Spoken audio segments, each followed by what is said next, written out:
విజయమ్మ గారు ఆ లెటర్లో కొన్ని వాస్తవాలు చెప్పి రాజశేఖర్ రెడ్డి గారి ఆశయం ఆదేశం ఇది అని చెప్పి నలుగురు బిడ్డలకు సమానంగా నలుగురి గ్రాండ్ చిల్డ్రన్కు సమానంగా ఉండాలి అన్నది ఆయన ఉద్దేశము ఆదేశం అని చెప్తూ అంతేకాకుండా నేను రాస్తున్నవన్నీ వాస్తవాలని చెప్తూ జగన్మోహన్ రెడ్డి గారు అన్యాయం చేస్తున్నారని చెప్తూ ఇక గ్లోబల్స్ ప్రచారం ఆపండి అని కూడా చెప్పారు.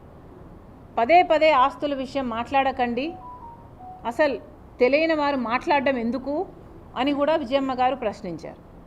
ఇక డీసెన్సీ ఉన్న వాళ్ళు ఎవరైనా సరే మాట్లాడకూడదు. నాకు కూడా మాట్లాడడం ఇష్టం లేదు.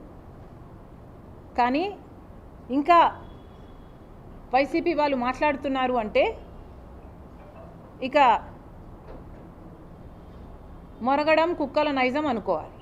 అసలు నిజంగానే విజయమ్మ గారు సంతకం పెట్టకపోతే విజయమ్మ గారు బయటకు వచ్చి సంతకం నాది కాదు అని విజయమ్మ మీడియాకు చెప్పే అవకాశం లేదా? విజయమ్మకి చెప్పలేరా?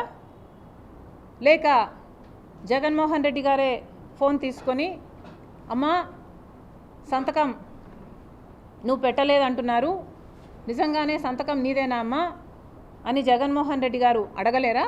జగన్మోహన్ రెడ్డి గారికి కూడా ఇది వాస్తవమని తెలుసు కాబట్టి. కానీ నిజం వాళ్ళ పక్షాన లేదు. వాళ్ళందరూ అబద్ధాలు ప్రచారం చేస్తున్నారు కాబట్టే వాళ్ళకు దమ్ము లేదు. రాజశేఖర్ రెడ్డి గారి ఆదేశం జగన్మోహన్ రెడ్డి గారికి నలుగురు బిడ్డలకు సమానంగా ఇవ్వాలి అని జగన్మోహన్ రెడ్డి గారికి తెలిసినప్పుడు ఎంఓయూలో జగన్మోహన్ రెడ్డి గారు నేను సంతకం పెట్టినప్పుడు మాట్లాడితే గిట్లాడితే జగన్మోహన్ రెడ్డి గారు మాట్లాడాలి కదా. ఎందుకు ఇతరులతో మాట్లాడిస్తున్నారు అంటే జగన్మోహన్ రెడ్డి గారికి మాట్లాడే దమ్ము లేదనుకోవాలా?